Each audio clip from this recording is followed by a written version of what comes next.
Hello मित्रों, આજના વિડીયોમાં આપણે જાણીશું પીટીસીનું ફોર્મ ઓનલાઈન કઈ રીતના ભરવાનું, કઈ તારીખે સબમિટ કરાવવાનું છે, તેનું આખું ટાઈમ ટેબલ, કયા કયા ડોક્યુમેન્ટ જોશે તેના વિશે આજના વિડીયોમાં સંપૂર્ણ માહિતી આપવામાં આવશે। તો સૌપ્રથમ આપણે જોશી ટાઈમ ટેબલ કે કઈ તારીખથી કઈ તારીખ સુધી ફોર્મ ભરાય છે। આ તે બંને વેબસાઇટ છે જેના ઉપરથી તમે ઓનલાઈન ફોર્મ ભરી શકો છો। તો સૌપ્રથમ ઓનલાઈન ફોર્મ ભરવાનો સમયગાળો છે 24/6/2026 થી 5/7/2026 સુધી રાત્રિના 23:59 કલાક સુધી, બરાબર છે। ત્યાર પછી સ્વીકાર્ય કેન્દ્ર પર ફોર્મ જમા કરાવવાનો સમયગાળો, એટલે અહીંયા જમા કદાચ લખતા ભૂલી ગયા હશે, 25/6 થી 6/7/2026 સુધી જાહેર રજા સાથે કચેરીના કામકાજ દરમિયાન।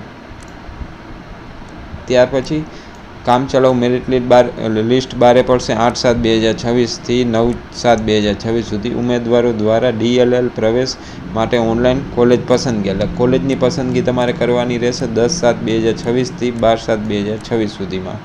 પછી કોલેજ ફાળવણી પત્ર ડાઉનલોડ કરવાનો સમયગાળો 14/7 થી 21/7 સુધી તમારે કોલેજ પસંદ કરી લીધા પછી કોલ લેટર કે એડમિટ કાર્ડ જે ડાઉનલોડ કરવાનો હોય તેનો સમયગાળો। પ્રથમ તબક્કાના પ્રવેશ બાદ ખાલી જગ્યાઓ અધીન કરવા, જો જગ્યાઓ ખાલી હશે તો પાછું 22/7 થી 23/7 સુધી થશે। બીજા તબક્કાના સમયગાળો છે। આ PDF હું નીચે ડિસ્ક્રિપ્શનમાં આપી દઈશ લિંક, ત્યાંથી તમે ડાઉનલોડ કરી લેશો। હવે ફોર્મ ભરવા માટે કયા કયા ડોક્યુમેન્ટ જોશે તેના વિશે આપણે જાણીશું। તો ઉમેદવારોએ ફોર્મ ભરવા માટે જરૂરી દસ્તાવેજો, જેમાં સૌપ્રથમ પાસપોર્ટ સાઇઝનો ફોટો છે JPEG ફોર્મેટમાં 5 MB, વધુમાં વધુ 5 MB। ઉમેદવારોની સહી તે પણ વધુમાં વધુ 2 MBની હોવી જોઈએ।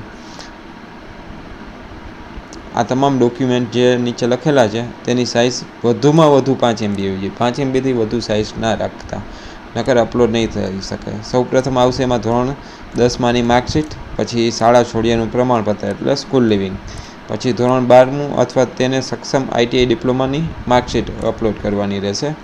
HSC ટ્રાયલ સર્ટિફિકેટ, એટલે કેટલી ટ્રાય તમે 12મું પાસ કરેલું છે તેનું પ્રમાણપત્ર આવશે તે, અથવા ITI ડિપ્લોમા ઉમેદવારો GSSB દ્વારા આપેલ સમક્ષ પ્રમાણપત્ર, GSHEB દ્વારા લેવાયેલ ધોરણ 12માની અંગ્રેજીની પરીક્ષાની માર્કશીટ માત્ર અને કાઉન્સમાં છે માત્ર ITI કરેલ ઉમેદવારો માટે। જાતિનું પ્રમાણપત્ર જો લાગુ પડતું હોય તો સક્ષમ અધિકારીનું આપેલું જાતિનું પ્રમાણપત્ર, જો તમને લાગુ પડતું હોય તો નોન ક્રિમિનલ, જો જાતિનું પ્રમાણપત્ર SC/BSc ઉમેદવારનું હોય તો 1/4/2024થી શરૂ કરીને 5/7/2026 વચ્ચેનું હોવું અનિવાર્ય છે। 1/4 જૂનામાં જૂનું 1/4/24નું હોવું જોઈએ, એનાથી જૂનું હશે તો પ્રમાણપત્ર સ્વીકારવામાં નહીં આવે। EWS પણ 6/7/2023થી 5/7/2026 વચ્ચેનું હોવું અનિવાર્ય છે। દિવ્યાંગતા હોય કોઈ તો તેનું પ્રમાણપત્ર રજૂ કરવાનું રહેશે।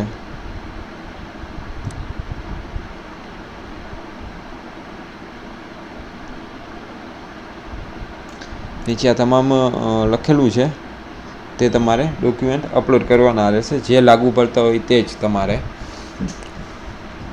હવે પછીના આપણે નેક્સ્ટ વિડીયોમાં જાણીશું કે ઓનલાઈન અરજી કઈ રીતના કરવી, તેના માટેની આ વેબસાઇટ છે તેમાંથી આપણે અરજી કરવાની રહેશે।